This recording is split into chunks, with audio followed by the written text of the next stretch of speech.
തമ്പുരാനെ, വിശുദ്ധ കുരിശിൻ്റെ അടയാളത്താലെ ഞങ്ങളുടെ ശത്രുക്കളിൽ നിന്ന് ഞങ്ങളെ രക്ഷിക്കുക. ഞങ്ങളുടെ തമ്പുരാനെ, പിതാവിൻ്റെയും പുത്രൻ്റെയും പരിശുദ്ധാത്മാവിൻ്റെയും നാമത്തിൽ ആമേൻ. ആദ്യം മുതൽ ഉണ്ടായിരുന്നതും ഞങ്ങൾ കേട്ടതും സ്വന്തം കണ്ണുകൊണ്ട് കണ്ടതും സൂക്ഷിച്ചു വീക്ഷിച്ചതും കൈകൊണ്ട് സ്പർശിച്ചതുമായ ജീവന്റെ വചനത്തെപ്പറ്റി ഞങ്ങൾ അറിയിക്കുന്നു. വിശുദ്ധ യോഹന്നാൻ എഴുതിയ 1-ാം ലേഖനം 1-ാം അധ്യായം 1-ാം വാക്യം. ദിനവൃത്താന്തം 2-ാം പുസ്തകം 26-ാം അധ്യായം. ഉസ്സിയ. അനന്തരം യൂദാ നിവാസികൾ 16 വയസ്സുള്ള ഉസ്സിയായെ പിതാവായ അമസ്യായുടെ സ്ഥാനത്ത് രാജാവായി അവരോധിച്ചു. പിതാവിന്റെ മരണത്തിന് ശേഷം ഉസ്സിയ ഏലോത്ത് വീണ്ടെടുത്ത് പുതുക്കി പണിതു. 16-ാം വയസ്സിൽ രാജ്യഭാരം ഏറ്റ ഉസ്സിയ ജെറുസലേമിൽ 52 വർഷം ഭരിച്ചു. അവന്റെ അമ്മ ജെറുസലേംകാരി യക്കോലിയ ആയിരുന്നു. തന്റെ പിതാവായ അമസ്യായെ പോലെ അവനും കർത്താവിന്റെ മുൻപിൽ നീതി പ്രവർത്തിച്ചു. തന്നെ ദൈവഭക്തി അഭ്യസിപ്പിച്ച സക്രിയ ജീവിച്ചിരുന്നിടത്തോളം കാലം അവൻ ദൈവത്തെ അന്വേഷിക്കുന്നതിൽ ശ്രദ്ധാലുവായിരുന്നു. കർത്താവിനെ അന്വേഷിച്ച കാലമത്രയും ദൈവം അവന് ഐശ്വര്യം നൽകി. ഉസ്സിയ ഫിലിസ്ത്യർക്കെതിരെ യുദ്ധത്തിന് പുറപ്പെട്ടു. ഗത്ത്, യാബ്നെ, അഷ്ദോദ് എന്നീ പട്ടണങ്ങളുടെ മതിലുകൾ തകർത്തു. അഷ്ദോദിലും മറ്റു ചില ഫിലിസ്ത്യ പ്രദേശങ്ങളിലും പട്ടണങ്ങൾ പണിതു. ഫിലിസ്ത്യരെയും ഗുർബാലിയിലുള്ള അറബികളെയും മെയ്യൂനരെയും നേരിടാൻ ദൈവം അവനെ സഹായിച്ചു. അമോന്യർ ഉസ്സിയായിക്ക് കപ്പം കൊടുത്തു. അവൻ അതിപ്രബലനായി. അവന്റെ കീർത്തി ഈജിപ്ത് വരെയും വ്യാപിച്ചു. കോൺ കവാടം, താഴ്വര കവാടം, മതിൽ തിരിവ് എന്നിവയ്ക്ക് സമീപം ഗോപുരങ്ങൾ പണിത് അവൻ ജെറുസലേമിനെ സുരക്ഷിതമാക്കി. അവൻ മരുഭൂമിയിൽ ഗോപുരങ്ങൾ പണിയുകയും അനേകം കിണറുകൾ കുഴിക്കുകയും ചെയ്തു. അവന് ഷെഫാലായിലും സമതലത്തിലും ധാരാളം കാലിക്കൂട്ടങ്ങൾ ഉണ്ടായിരുന്നു. കൃഷിയിൽ തൽപരനായതിനാൽ അവൻ കുന്നുകളിലും ഫലപുഷ്ടിയുള്ള പ്രദേശങ്ങളിലും കർഷകരെയും മുന്തിരി കൃഷിക്കാരെയും നിയോഗിച്ചു. രാജാവിന്റെ സേനാധിപന്മാരിൽ ഒരുവനായ ഹനനിയായുടെ നിർദ്ദേശമനുസരിച്ച് കാര്യവിചാരകനായ ജായിയേലും രാജസേവകനായ മാസയായും തയ്യാറാക്കിയ കണക്കിൻപടി ഉസ്സിയായിക്ക് യുദ്ധത്തിന് ശേഷിയുള്ള അനേക ഗണങ്ങളടങ്ങിയ സൈന്യമുണ്ടായിരുന്നു. യുദ്ധവീരന്മാരായ കുടുംബത്തലവന്മാർ 2600 പേരുണ്ടായിരുന്നു. അവരുടെ കീഴിൽ രാജാവിന് വേണ്ടി ശത്രുക്കളോട് പൊരുതാൻ കഴിവുറ്റ 3,07,500 പടയാളികളും ഉണ്ടായിരുന്നു. ഉസ്സിയ തന്റെ ഭടന്മാർക്ക് വേണ്ടി പരിച, കുന്തം, പടത്തൊപ്പി, പടച്ചട്ട, വില്ല്, കവിണക്കല്ല് എന്നിവ സജ്ജമാക്കി. അമ്പും വലിയ കല്ലുകളും പ്രയോഗിക്കുന്നതിനായി ജെറുസലേമിലെ ഗോപുരങ്ങളിലും മതിലിന്റെ കോണുകളിലും വിദഗ്ധന്മാരെ കൊണ്ട് യന്ത്രങ്ങൾ തീർപ്പിച്ചു. ദൈവം അത്ഭുതകരമാം വിധം സഹായിച്ചതിനാൽ അവൻ പ്രാബല്യം നേടി. അവന്റെ കീർത്തി വിദൂരങ്ങളിലും പരന്നു. പ്രാബല്യം നേടിയപ്പോൾ അവൻ അഹങ്കാരപ്രമത്തനായി തീർന്നു. അത് അവനെ നാശത്തിലേക്ക് നയിച്ചു. തന്റെ ദൈവമായ കർത്താവിനോട് അവൻ അവിശ്വസ്തത കാണിച്ചു. ധൂപപീഠത്തിൽ ധൂപം അർപ്പിക്കാൻ കർത്താവിന്റെ ആലയത്തിൽ പ്രവേശിച്ചു. കരുത്തന്മാരായ 80 പുരോഹിതന്മാരോടു കൂടി അസറിയ പുരോഹിതൻ അവന്റെ പിന്നാലെ ചെന്നു. ഉസ്സിയായെ തടഞ്ഞുകൊണ്ട് അവൻ പറഞ്ഞു, ഉസ്സിയ, നീയല്ല കർത്താവിന് ധൂപം അർപ്പിക്കേണ്ടത്. അഹ്റോന്റെയും പുത്രന്മാരും ധൂപാർപ്പണത്തിന് പ്രത്യേകം നിയോഗിക്കപ്പെട്ടവരുമായ പുരോഹിതന്മാരാണ്. വിശുദ്ധ സ്ഥലത്തു നിന്ന് പുറത്തു കടക്കൂ. നീ ചെയ്തത് തെറ്റാണ്. ഇത് ദൈവമായ കർത്താവിന്റെ മുൻപാകെ നിനക്ക് മഹത്വം നൽകുകയില്ല. ഉസ്സിയ കുപിതനായി.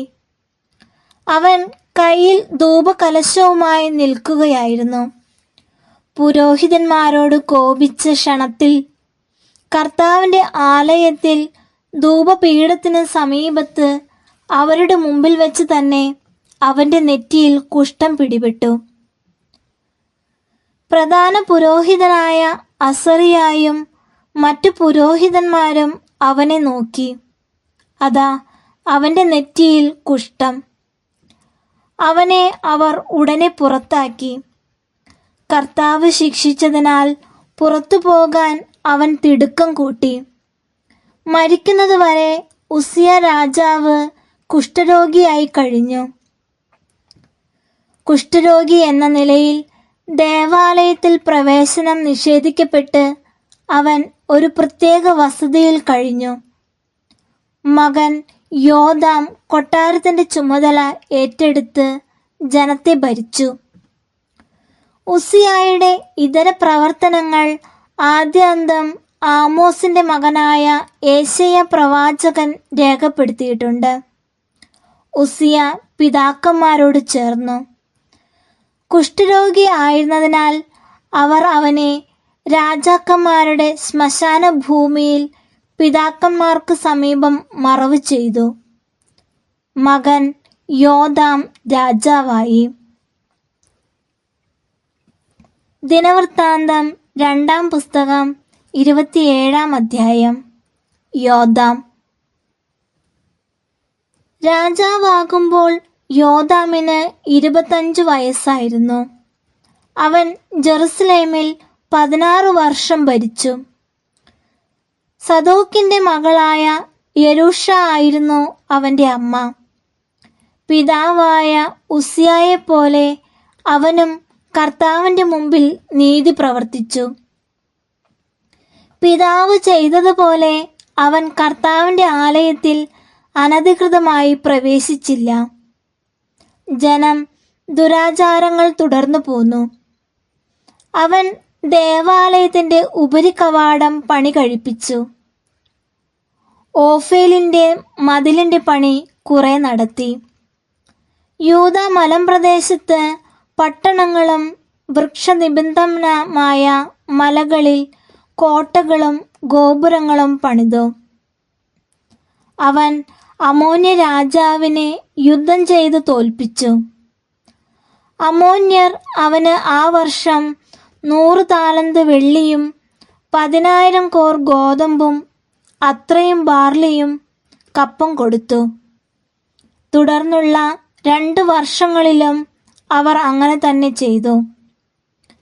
കർത്താവിന്റെ ഇഷ്ടമനുസരിച്ച് തന്റെ ജീവിതം ക്രമപ്പെടുത്തിയതിനാൽ യോഥാം പ്രബലനായി.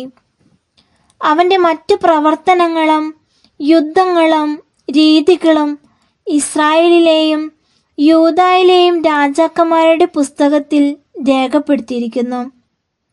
25-ാം വയസ്സിൽ ഭരണം ആരംഭിച്ച യോഥാം ജെറുസലേമിൽ 16 വർഷം ഭരിച്ചു. അവൻ പിതാക്കന്മാരോട് ചേർന്നു ദാവീദിന്റെ നഗരത്തിൽ സംസ്കരിക്കപ്പെട്ടു. മകൻ ആഹാസ് രാജാവായി. ദിനവൃത്താന്തം 2-ാം പുസ്തകം 28-ാം അധ്യായം. ആഹാസ് 20-ാം വയസ്സിൽ ഭരണം തുടങ്ങി. 16 വർഷം ജെറുസലേമിൽ ഭരിച്ചു. എന്നാൽ തന്റെ പൂർവ്വവർഗീയനായ ദാവീദിനെ പോലെ അവൻ കർത്താവിന്റെ മുൻപിൽ നീതി പ്രവർത്തിച്ചില്ല. അവൻ ഇസ്രായേൽ രാജാക്കന്മാരുടെ മാർഗത്തിൽ ചരിച്ചു. ബാലിന് വിഗ്രഹങ്ങൾ വാർത്തുണ്ടാക്കി. ബെൻഹിന്നോം താഴ്വരയിൽ ധൂപം അർപ്പിച്ചു. ഇസ്രായേലിന്റെ മുൻപിൽ നിന്ന് കർത്താവ് തുരത്തിയ ജനതകളുടെ മ്ലേച്ഛ ആചാരങ്ങളെ അനുകരിച്ച് അവൻ സ്വപുത്രന്മാരെ ഹോമിച്ചു. പൂജാഗിരികളും മലകളിലും ഓരോ പച്ചമരത്തിന്റെയും ചുവട്ടിലും അവൻ ബലിയും ധൂപവും അർപ്പിച്ചു. ദൈവമായ കർത്താവ് അവനെ സിറിയ രാജാവിന്റെ കൈകളിൽ ഏൽപ്പിച്ചു. അവൻ ആഹാസിനെ തോൽപ്പിച്ച് അനേകം പേരെ തടവുകാരാക്കി ദമാസ്കസിലേക്ക് കൊണ്ടുപോയി. കർത്താവ് ആഹാസിനെ ഇസ്രായേൽ രാജാവിന് വിട്ടുകൊടുത്തു. ഇസ്രായേൽ രാജാവ് കൂട്ടക്കൊല നടത്തി അവനെ പരാജയപ്പെടുത്തി. തങ്ങളുടെ പിതാക്കന്മാരുടെ ദൈവമായ കർത്താവിനെ പരിത്യജിച്ചതിനാൽ യൂദാ സൈന്യത്തിൽ നിന്ന് 1,20,000 ധീരയോദ്ധാക്കളെ റമാലിയായുടെ മകൻ പെക്കാഹ് ഒറ്റ ദിവസം കൊണ്ട് വധിച്ചു.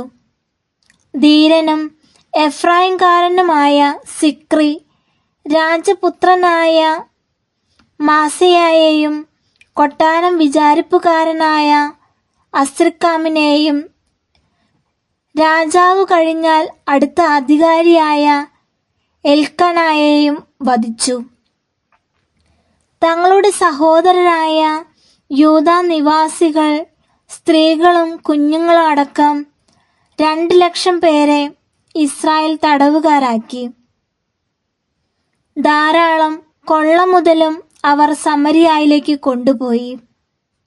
കർത്താവിന്റെ ഒരു പ്രവാചകൻ അവിടെ ഉണ്ടായിരുന്നു. അവന്റെ പേര് ഓദേദ്. അവൻ സമരിയായിലേക്ക് വന്ന സൈന്യത്തിന്റെ നേരെ ചെന്ന് പറഞ്ഞു, നിങ്ങളുടെ പിതാക്കന്മാരുടെ ദൈവമായ കർത്താവ് യൂദായോട് കോപിച്ച് അവരെ നിങ്ങളുടെ കൈകളിൽ ഏൽപ്പിച്ചു തന്നു. എന്നാൽ നിങ്ങൾ അവരെ ക്രൂരമായി വധിച്ചു. ഈ കാര്യം കർത്താവിന്റെ മുമ്പിൽ എത്തിയിരിക്കുന്നു. ജെറുസലേമിലും യൂദായിലുമുള്ള സ്ത്രീ പുരുഷന്മാരെ അടിമകളാക്കുവാൻ നിങ്ങൾ ഇപ്പോൾ ഒരുമ്പെടുന്നു. നിങ്ങളും നിങ്ങളുടെ ദൈവമായ കർത്താവിനെതിരെ പാപം ചെയ്തിട്ടില്ലേ? ഞാൻ പറയുന്നത് കേൾക്കുക.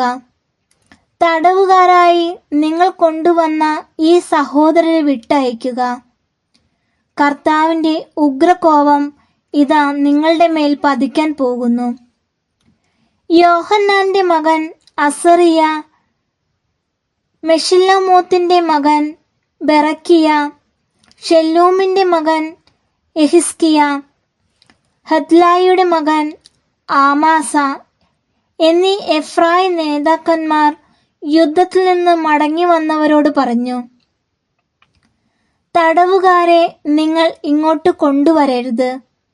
കൊണ്ടുവന്നാൽ കർത്താവിന്റെ മുമ്പിൽ നാം കുറ്റക്കാരാകും.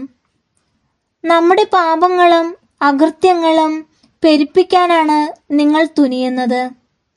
ഇപ്പോൾ തന്നെ അത് ഘോരമാണ്. ഇസ്രായേലിനെതിരെ കർത്താവിന്റെ ക്രോധം ജ്വലിക്കുന്നു. അപ്പോൾ പടയാളികൾ തടവുകാരെയും കൊള്ളവസ്തുക്കളെയും പ്രഭുക്കന്മാരുടെയും സമൂഹത്തിന്റെയും പക്കൽ ഏൽപ്പിച്ചു.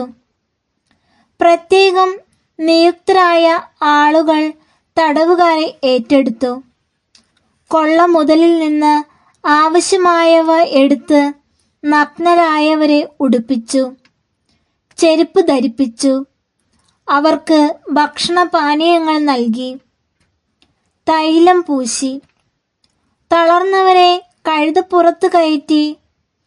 ഇങ്ങനെ ഈന്തപ്പനകളുടെ നഗരമായ ജെറിക്കോയിൽ അവരുടെ സഹോദരരുടെ അടുത്തെത്തിച്ചു. അനന്തരം അവർ സമരിയായിലേക്ക് മടങ്ങി. ഏദോമ്യർ യൂദായെ ആക്രമിച്ചു. അനേകരെ തടവുകാരാക്കിയപ്പോൾ ആഹാസ് രാജാവ് അസിറിയ രാജാവിന്റെ സഹായം അപേക്ഷിച്ചു.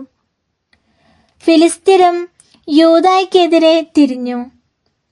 അവർ ഷെഫാലയിലെയും നെഗബിലെയും നഗരങ്ങളെ ആക്രമിച്ച് ബത്ഷെമേഷ്, അയ്യലോൺ, ഗദറോൺ എന്നിവയും സൊക്കോ, തിമ്ന, ഗിംസോ എന്നിവയും ചുറ്റുമുള്ള ഗ്രാമങ്ങളും പിടിച്ചടക്കി അവിടെ വാസമുറപ്പിച്ചു.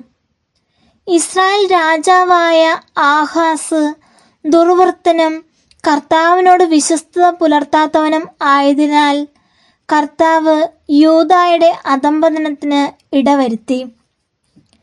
അസിറിയ രാജാവായ തിൽഗത് പിൽനെസർ അവനെ സഹായിക്കുന്നതിന് പകരം ആക്രമിച്ച് പീഡിപ്പിച്ചു. ആഹാസ് ദേവാലയത്തിലും രാജകൊട്ടാരത്തിലും പ്രഭുക്കന്മാരുടെ ഭവനങ്ങളിലും നിന്ന് ധനം ശേഖരിച്ച് അസിറിയ രാജാവിന് കപ്പം കൊടുത്തു. എന്നാൽ ഉപകാരമുണ്ടായില്ല. ദുരിതം വന്നപ്പോൾ ആഹാസ് രാജാവ് കർത്താവിനോട് കൂടുതൽ അവിശ്വസ്തത കാണിച്ചു. സിറിയ രാജാക്കന്മാരെ അവരുടെ ദേവന്മാർ സഹായിച്ചു. ആ ദേവന്മാർക്ക് ബലിയർപ്പിച്ചാൽ അവർ എന്നെയും സഹായിച്ചേക്കും എന്നു പറഞ്ഞ് തന്നെ തോൽപ്പിച്ച ദമാസ്കസിലെ ദേവന്മാർക്ക് ആഹാസ് ബലിയർപ്പിച്ചു. അത് അവന്റെയും രാജ്യത്തിന്റെയും വിനാശത്തിന് കാരണമായി. അവൻ ദേവാലയത്തിലെ ഉപകരണങ്ങൾ ഒരുമിച്ച് കൂട്ടി ഉടച്ചു. കർത്താവിന്റെ ആലയം പൂട്ടി. ജെറുസലേമിന്റെ എല്ലാ മുക്കിലും മൂലയിലും ബലിപീഠങ്ങൾ സ്ഥാപിച്ചു. യൂദായിലെ നഗരങ്ങളിലെല്ലാം അന്യദേവന്മാർക്ക് ധൂപം അർപ്പിക്കുന്നതിന് പൂജാഗിരികൾ നിർമ്മിച്ചു. അങ്ങനെ തന്റെ പിതാക്കന്മാരുടെ ദൈവമായ കർത്താവിനെ അവൻ പ്രകോപിപ്പിച്ചു. അവന്റെ ഇതര പ്രവർത്തനങ്ങളും രീതികളും ആദ്യാന്തം യൂദായിലെയും ഇസ്രായേലിലെയും രാജാക്കന്മാരുടെ പുസ്തകത്തിൽ രേഖപ്പെടുത്തിയിട്ടുണ്ട്. ആഹാസ് പിതാക്കന്മാരോട് ചേർന്നു ജെറുസലേം നഗരത്തിൽ സംസ്കരിക്കപ്പെട്ടു. എന്നാൽ ഇസ്രായേൽ രാജാക്കന്മാരുടെ കല്ലറയിലല്ല. മകൻ ഹെസക്കിയ ഭരണമേറ്റു. നമ്മുടെ ദൈവമായ കർത്താവിന് സ്തുതി. സ്വർഗസ്ഥനായ ഞങ്ങളുടെ പിതാവേ, അങ്ങയുടെ നാമം പൂജിതമാകണമേ. അങ്ങയുടെ രാജ്യം വരണമേ. അങ്ങയുടെ തിരുമനസ് സ്വർഗത്തിൽ പോലെ ഭൂമിയിലുമാകണമേ. അന്നു വേണ്ടുന്ന ആഹാരം ഇന്ന് ഞങ്ങൾക്ക് തരണമേ. ഞങ്ങളുടെ കടക്കാരോട് ഞങ്ങൾ ക്ഷമിച്ചിരിക്കുന്നത് പോലെ ഞങ്ങളുടെ തെറ്റുകൾ ഞങ്ങളോടും ക്ഷമിക്കണമേ. ഞങ്ങളെ പ്രലോഭനത്തിൽ ഉൾപ്പെടുത്തരുതേ, തിന്മയും ഞങ്ങൾ രക്ഷിച്ചുകൊള്ളണമേ. ആമേൻ. നന്മ നിറഞ്ഞ മറിയമേ സ്വസ്തി, കർത്താവ് അങ്ങയോടുകൂടെ സ്ത്രീകളിൽ അങ്ങ് അനുഗ്രഹിക്കപ്പെട്ടവളാവുന്നു. അങ്ങയുടെ ഉദരത്തിൻ ഫലമായ ഈശോ അനുഗ്രഹിക്കപ്പെട്ടവനാവുന്നു. പരിശുദ്ധ മറിയമേ, തമ്പുരാന്റെ അമ്മേ, പാപികളായ ഞങ്ങൾക്ക് വേണ്ടി എപ്പോഴും ഞങ്ങളുടെ മരണസമയത്തും തമ്പുരാനോട് അപേക്ഷിച്ചു കൊള്ളണമേ. ആമേൻ. പിതാവിനും പുത്രനും പരിശുദ്ധാത്മാവിനും സ്തുതി, ആദിയിലെ പോലെ ഇപ്പോഴും എപ്പോഴും എന്നേക്കും. ആമേൻ.